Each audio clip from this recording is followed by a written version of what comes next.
Jamaah. Oh jamaah. Alhamdulillah. Allahumma salli ala sayyidina Muhammad wa ala alihi sayyidina Muhammad. Masya Allah, hari ini kita sudah kedatangan tahfizah cilik yang akan murotal hari ini. Nah, buat jemaah yang baru seperti Aska dan Nazifah, kalian bisa ngirimkan video terbaik kalian ke Gmailnya islamituindahtrans.tv@gmail.com. Nah, sebelum kita lihat performa dari Aska dan Nazifah, kita bahas dulu nih, tema hari ini apa ya kira-kira ya. Jemaah, kalau misalnya di bulan Ramadan itu, kita tuh nggak afdol kalau nggak sholat tarawih. Karena sholat tarawih itu adalah sholat sunnah yang paling bagus. Karena di setiap malamnya itu ada arti-artinya. Jadi kita kalau misalnya kita meninggalkan satu malam tuh, seperti kita meninggalkan satu arti di dalam sholat itu. Nah, hari ini kita akan membahas dalam tema keajaiban dalam sholat tarawih. Tapi sebelum kita mulai pembahasan, kita lihat dulu video tayangan berikut ini. Tarawih di Masjidil Haram. Masya Allah, siapa sih yang nggak mau? Silahkan.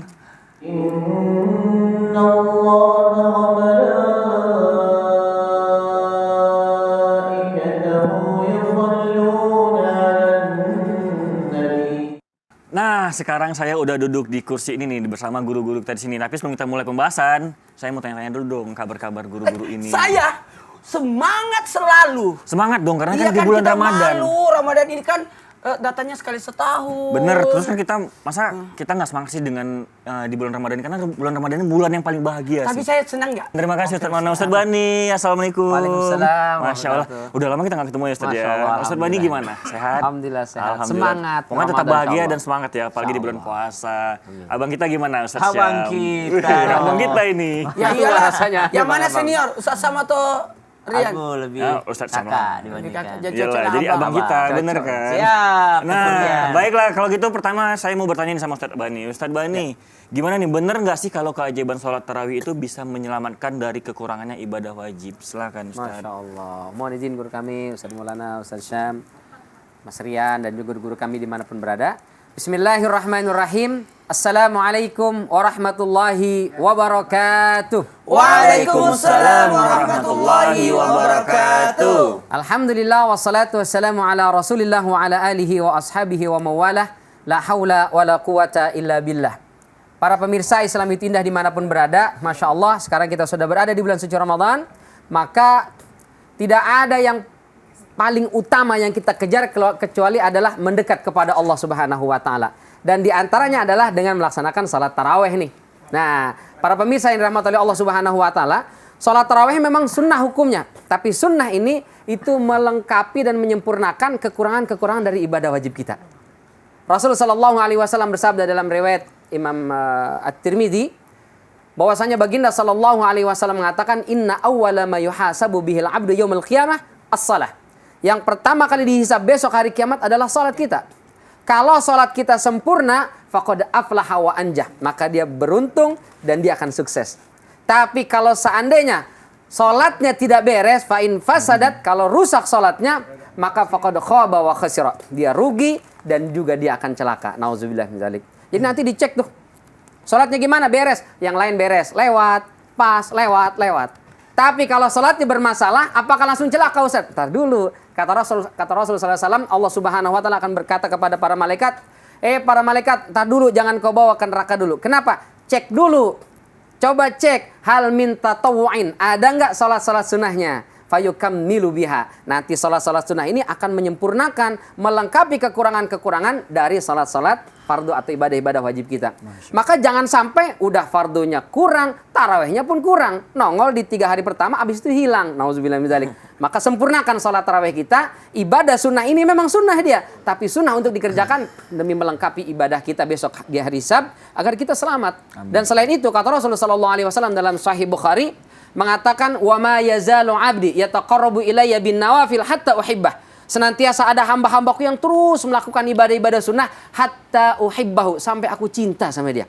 Kalau Allah sudah jatuh cinta sama kita, apa kata Rasulullah SAW? Allah berfirman, kuntu sam'ahu alladhi yasma'u bihi, wa kuntu basarahu alladhi yabsiru bihi, wa yadahu allati yabtishu biha, wa rijlahu alladhi yamshi biha. Allah akan menjelma menjadi penglihatan di mana kita melihat dengannya, menjadi pendengaran di mana kita mendengar dengannya, akan menjadi tangan di mana kita mengambil dengan tangan itu, menjadi kaki kemana kita melangkah. Ini maksudnya bukan Allah berubah jadi indera kita, tapi maksudnya kita selalu dalam penjagaan Allah Subhanahu wa taala. Kenapa? Karena kita dicintai. Kita kalau sayang sama pasangan, sayang sama anak-anak, dari berbagai macam tuh akan kita lindungi dan jaga. Bahkan kalau perlu semut pun jangan ada yang menyentuh anak kita. Kenapa? Cinta.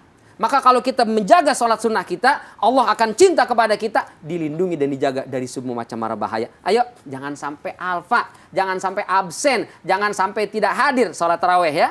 Kita jaga. Ini mumpung Ramadan, kita nggak pernah tahu. Jangan-jangan ini Ramadan terakhir kita. Wallahu a'lam bishawab. Masya Allah, berarti sholat sunnah itu di bulan puasa bisa menutup sholat kita yang mungkin kurang sholat Betul. wajibnya gitu ya Ustaz Bani ya. Baiklah, kita akan ke Ustadz Maulana nih. Ustadz Ya. Maulana gimana nih? Apakah boleh sholat tarawih itu hanya dengan niat untuk pengampunan dosa aja? Boleh nggak Ustadz? Ya gini, man qama ramadana imana waqti sabah ghufira lahu ma taqaddama min dzanbi. Barang siapa yang menghidupkan Ramadannya, malam Ramadan dengan iman, jadi salat dengan iman dan mengharapkan ridha Allah, akan diampuni dosa-dosanya. Masya Allah. Jadi kalau berbicara boleh nggak? Jawabannya boleh. Boleh. Apalagi salat itu kan semua dosa-dosa dia simpan di kepala, di pundak. Ketika orang ruku berjatuhlah dosa-dosa itu. Masya Dan Allah. ini luar biasa karena di siangnya Ramadan dia berpuasa, di malamnya dia menghidupkan malam-malam Ramadan.